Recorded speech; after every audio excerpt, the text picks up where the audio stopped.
নমস্কার।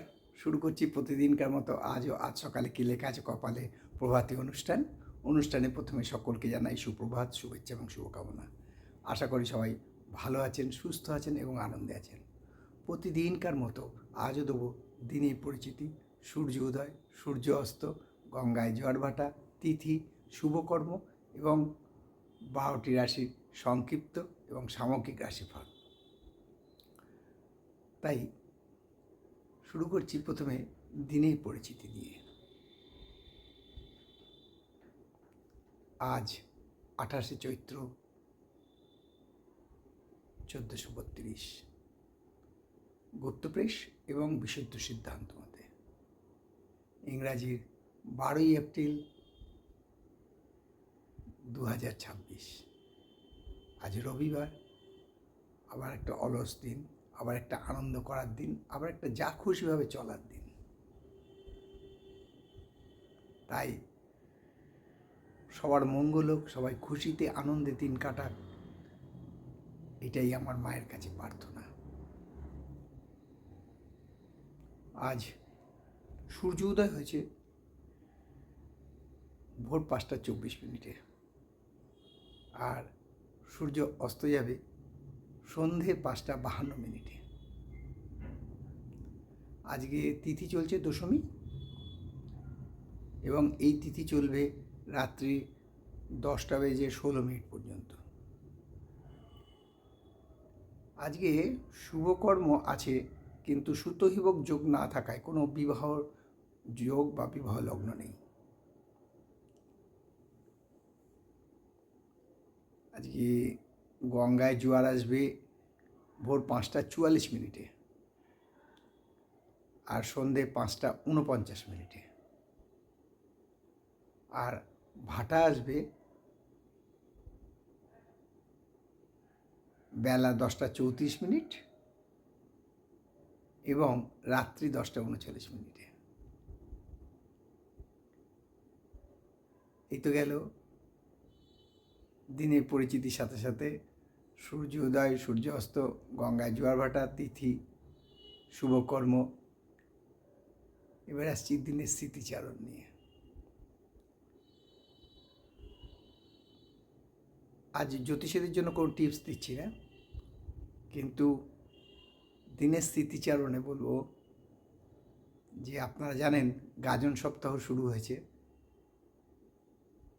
আমরা যখন ছোট ছিলাম তখন যে গাজনের যে উৎসব, গাজনের যে সং নীল ষষ্ঠীর দিন বেরোতো, চৈত্র সংক্রান্তির দিন, তারপর কাটা ঝাপ বটি ঝাপ হয়ে নতুন বর্ষকে বরণ করা হতো।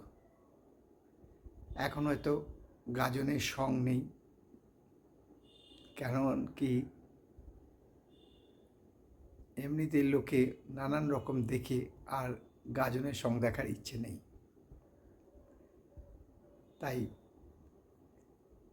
আমি আমার স্মৃতি মন্থন করে যেটুকু আনন্দ উপভোগ করছি, যে গাজনের সং কীভাবে বেরোতো, শিব, দুর্গা, আবার অন্নপূর্ণা, মহাদেব, সরস্বতী, লক্ষ্মী, গণেশ, কার্তিক বিশালভাবে বেরোতো, এবং এটা একটা আলাদা আনন্দ মজা ছিল। সেই গাজনের আনন্দ উপভোগ এখনও করছেন বীরভূম জেলা, হুগলি জেলার তারকেশ্বর এলাকায়, বীরভূমে, বাঁকুড়া, পুরুলিয়াতে আছে। যেমন পুরুলিয়াতে ছৌ নাচ আছে, তেমনি এই গাজনের সময় বিশাল একটা আনন্দ আছে। একটা কথা বলা দরকার, যে আমাদের এই যে সংস্কৃতি, এই সংস্কৃতি কিন্তু আর কোথাও নেই, একমাত্র এই পশ্চিমবঙ্গের বুকে এই সংস্কৃতি। যে 12টা মাসে 12টা উৎসব, কথায় আছে 12 মাসে 13 উৎসব, কিন্তু আমি বলবো 12টা উৎসব যেভাবে পালন করা হয়, সত্যি আনন্দের কিনারা নেই। যাই হোক, সাথে সাথে এটাও বলে দিই যে গতকাল আমাদের এখানে উত্তর কলকাতার সিঁথি থানার অধীনস্থ সিঁথিতে শিবনাথ স্মৃতিসংঘ ক্লাব পরিচালিত 500 বছরের পুরনো এই শীতলা মা এবং রক্ষাকালীর পুজো বিশালভাবে অনুষ্ঠিত হয়েছে। বহু নেতা নেত্রী এসেছিলেন, তাদের সাথে আমরাও ছিলাম এবং আমি ওখানে দণ্ডিও খেটেছি। তার একটা ক্লিপ আপনাদের এর সাথে হয়তো জুড়ে দিতে পারবো বলে আশা করি। তাই সকলের কাছে প্রার্থনা, সকলের হয়ে প্রার্থনা, এই যে মা সবার মঙ্গল করো, সবাইকে শান্তি দাও, সবাইকে খুশিতে রাখো, নতুন বছরকে যেন সবাই সাদরে গ্রহণ করে সারা বছরটা যেন সবাই আনন্দে খুশিতে দিন কাটায়। তাই দেরি না করে এবারে শুরু করি 12টি রাশির সংক্ষিপ্ত এবং সামগ্রিক রাশিফল নিয়ে। মেষ রাশির জাতকদের বলবো আজকে আর্থিক স্থিতি, সঞ্চয় বৃদ্ধি এবং নতুন কোনো ব্যবসা শুরুর সম্ভাবনা প্রচণ্ডভাবে বিদ্যমান। শরীর স্বাস্থ্য ভালো থাকবে, কোনো নিকটজনের দ্বারা উপকৃত হবেন। বৃষ রাশি যেতে বলবো যে ঋণের ভারে যে জর্জরিত সেই ঋণ শোধ হয়ে যাবে, শরীর স্বাস্থ্য ভালো থাকবে, মানসিক উদ্বেগ হ্রাস পাবে, তবে আয় বৃদ্ধি পাবে না, অর্থাৎ আয়ের কোনো পরিবর্তন হবে না। মিথুন রাশি জাতকদের বলবো কৃত কর্মের ফল সবাইকে ভোগ করতে হয়, সেই রকম আজকে অনুশোচনা হবে। মিথুন রাশির জাতকরা আজকে অনুশোচনা করবেন যে এই কাজটা ঠিক করা হয়নি। শরীর স্বাস্থ্য ভালো থাকবে, আয় যা ছিল তাই থাকবে।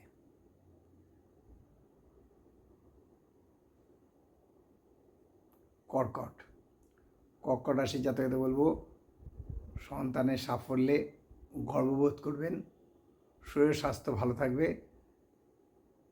কোনো তৃতীয় ব্যক্তির দ্বারা উপকৃত হওয়ার সম্ভাবনা প্রচণ্ডভাবে বিদ্যমান, তবে আয়ের কোনো পরিবর্তন হবে না। আর সিংহ রাশির জাতকদের বলবো যে আজকে খুব সাবধান, আন্ডারস্ট্যান্ডিং করে চলার চেষ্টা করুন, কারণ আজকে কিন্তু আপনার সাথে অনেকের বনিবনা হবে না, ফলে মানসিক উদ্বেগ বৃদ্ধি পাবে, মনের ভারসাম্য একটু হারাতে পারে, কারণ মনটা তীক্ষ্ণ থাকবে, মানসিক শান্তি যাকে বলে কম থাকবে, আয়ের কোনো পরিবর্তন হবে না। কন্যা রাশির জাতকদের বলবো যে একটা প্রচলিত প্রবাদ বাক্য আছে, লোভে পাপ, পাপে মৃত্যু। সেই কন্যা রাশির জাতকদের বলবো প্রলোভনে পা দেবেন না, ক্ষতি হওয়ার সম্ভাবনা আছে। শরীর ও স্বাস্থ্য মধ্যম থাকবে, আয়ের কোনো পরিবর্তন হবে না।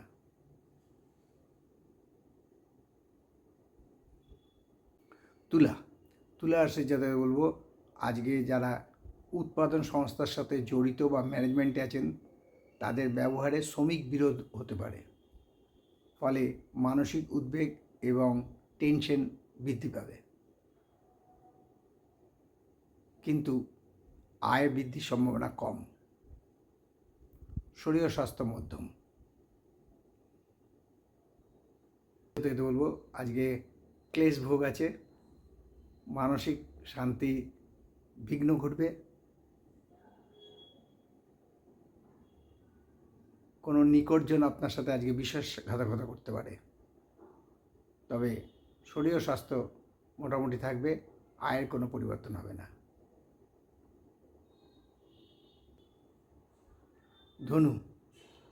ধনু রাশির জাতকদের বলবো আজকে এমন কোনো কাজ করবেন না যার দ্বারা সমস্যা তৈরি হয়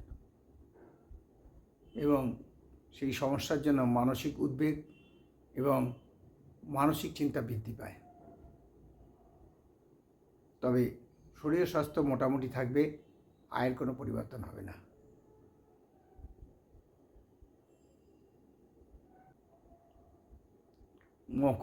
মকর রাশির জাতকদের বলবো যে শিক্ষা গ্রহণে বা শিক্ষার ব্যাপারে বিঘ্ন ঘটবে, অর্থাৎ যারা শিক্ষার সাথে জড়িত আছেন, school, college, university, international university, যেটাই বলুন, উচ্চশিক্ষা, মধ্যশিক্ষা, নিম্নশিক্ষা, যেটাই প্রাইমারি যাকে প্রাথমিক বলে, যে কোনো শিক্ষার সাথে যারা জড়িত আছেন তাদের আজকে শিক্ষায় বিঘ্ন ঘটবে। ফলে মানসিক উদ্বেগ বৃদ্ধি পেতে পারে। শরীর ও স্বাস্থ্য মোটামুটি থাকবে, আয়ের কোনো পরিবর্তন হবে না।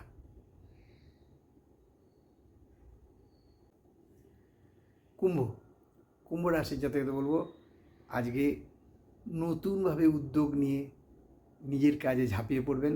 ফলে শারীরিক ও মানসিক আনন্দ বৃদ্ধি পাবে, শরীর ও স্বাস্থ্য ভালো থাকবে, আয় বৃদ্ধি হওয়ার সম্ভাবনা আছে। আর মীন রাশির জাতকদের বলবো আজকে নতুন কোনো কাজে হাত দেবেন যাতে সাফল্য এবং সার্থকতা দুই আসবে। আয় বৃদ্ধি পাবে, কোনো বান্ধবী দ্বারা উপকৃত হবেন, জাতিকার ক্ষেত্রে বন্ধু দ্বারা। এই হলো 12টি রাশি নিয়ে আজ সকালে কী লেখা আছে কপালে অনুষ্ঠানে 12টি রাশির সংক্ষিপ্ত এবং সামগ্রিক রাশিফল। কারোর ব্যক্তিগত জন্ম সময়, জন্ম তারিখ, জন্মস্থান নিয়ে নয়। তাই শেষ করার আগে বলি যে মা দশমহাবিদ্যার কৃপায়, দেবাদিদেব মহাদেবের কৃপায় এবং শঙ্খচক্রকলা আবদ্ধধারী নারায়ণের কৃপায় সবার মঙ্গল হোক, সবার ভালো হোক, সবাই আনন্দে খুশিতে দিন কাটাক, এই মায়ের কাছে প্রার্থনা। তাই আজকের মতো শেষ করছি, আবার আগামীকাল প্রাতে দেখা হবে। ততক্ষণ সবাই ভালো থাকুন, সুস্থ থাকুন, আনন্দ করতে থাকুন। আজ রবিবার। নমস্কার।